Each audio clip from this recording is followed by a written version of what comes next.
علی علی حق ہے، علی حق ہے، علی حق ہے، علی علی جدھر حق ہے ادھر مولا، جدھر حق ہے ادھر مولا، جدھر مولا ادھر حق ہے۔ علامہ یہ مجلسی دوم کا واقعہ ہے، مجلسی اول یا دوم، مجھے تردد ہے، شاید وہ ہو یا یہ ہو۔ اپنے 5 سال کے بچے کا ہاتھ تھام کر تشریف لے گئے مسجد میں نماز کے لیے۔ اس زمانے میں ظاہر ہے آج کی طرح کا نلکے کا نظام نہیں تھا، تو لوگ مشکیزے میں بہت دور دور سے پانی لے کر آتے تھے۔ منہ مشکیزے کا بندہ ہوتا تھا، جس نے وضو کرنا ہوتا اس مشکیزے کے منہ کو، ستری کو کھولتا، وضو کرتا، دوبارہ باندھ دیتا۔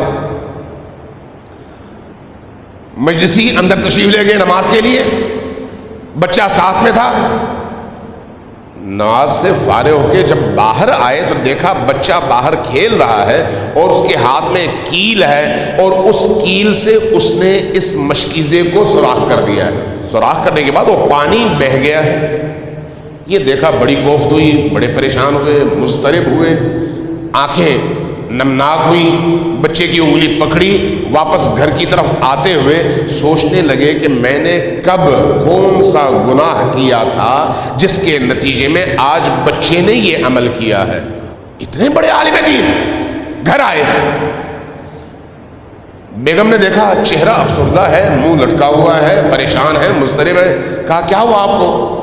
کہا کہ آج ہمارے بچے نے وہ کام کیا ہے جس کو دیکھ کر مجھے انتہا درجے کی ندامت ہو رہی ہے۔ میں سوچ رہا ہوں کہ میں نے کب ایسا گناہ کیا جس کی وجہ سے میرا بچہ آج یہاں تک پہنچا ہے، کل نہ جانے کیا کرے۔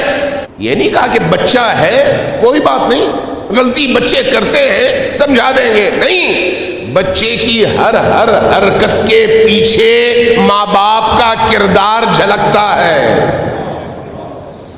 جیسے ماں باپ ہوں گے ویسے بچے ہوں گے۔ ہاں، بلوغت کے بعد جب وہ مختار ہو جائے، اس کے بعد اگر وہ بے راہ ربی کا شکار ہو تو وہ الگ داستان ہے، الگ بات ہے۔ لیکن جب معصوم ہے بچہ تو وہاں پر ماں باپ کے اثرات نظر آتے ہیں، چاہے وہ کوکھ کے اثرات ہوں یا خوراک کے اثرات ہوں یا اس گھر کی انوائرمنٹ کے اثرات ہوں، یہ نظر آتا ہے، جھلکتا ہے بچے کے کردار سے۔ کہنے لگے کہ میں پریشان ہوں کہ وہ کون سا میں نے گناہ کیا جس کی وجہ سے آج اس بچے نے یہ کام کیا۔ بیگم بڑی پریشان ہوئی، وہ بھی بڑی پاک باز خاتون تھی، بہت پہنچی ہوئی خاتون تھی، بہت پریشان ہوئی، کچھ دیر سر جھکائے سوچتی رہی۔ اس کے بعد کہا کہ آغا جرم آپ نے نہیں، میں نے کیا تھا۔ کہا وہ کیا؟ کہا کہ جب یہ بچہ میرے پیٹ میں تھا، توجہ چاہیے آپ کی، جب یہ بچہ میرے پیٹ میں تھا تو ایک دن میں ہمسائے کے گھر گئی تھی۔ ہمسائے کے گھر جا کر کچھ دیر میں بیٹھی، جب نکلنے لگی تو ان کے صحن میں انار کا ایک درخت تھا۔ اس انار کے درخت پر پھل لدا ہوا تھا، پکا ہوا تھا۔ میرا جی چاہا ایک توڑ لوں، اگر میں گھر کے مالک سے کہتی تو وہ مجھے دے دیتے، لیکن میں نے ان سے کہا نہیں۔ پھر سوچا توڑتے ہوئے شرم محسوس ہو رہی ہے، میں نے اپنے بال سے پن نکالا اور اس انار میں سوراخ کیا، اور وہ سوراخ کرنے کے بعد اس کا جو قطرہ رس نکلا وہ نکال کے اپنے لب تر کیے تھے۔ وہ جو میرے ہاتھ میں چھوٹی سی باریک سوئی تھی اس دن، آج میرے بیٹے کے ہاتھ میں وہ سوا بن کر آیا ہے۔ آج میرے بیٹے نے اگر مشکیزے میں سوراخ کیا ہے تو یہ اس ایک قطرے کی وجہ سے ہے جو میں نے بغیر اجازت کے چکھ لیا تھا۔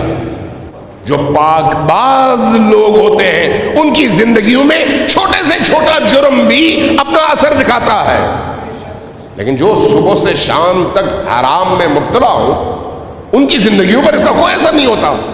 اسی یہ نہ سوچیں کہ بھئی دنیا تو اتنا بڑا کرپشن کا شکار دنیا ہے اور ہر طرف زیادتی ہے، حرام خوری ہے اور جرم ہے، جرائم ہے، تو پھر ان سب کے ساتھ ایسا کیوں نہیں ہوتا؟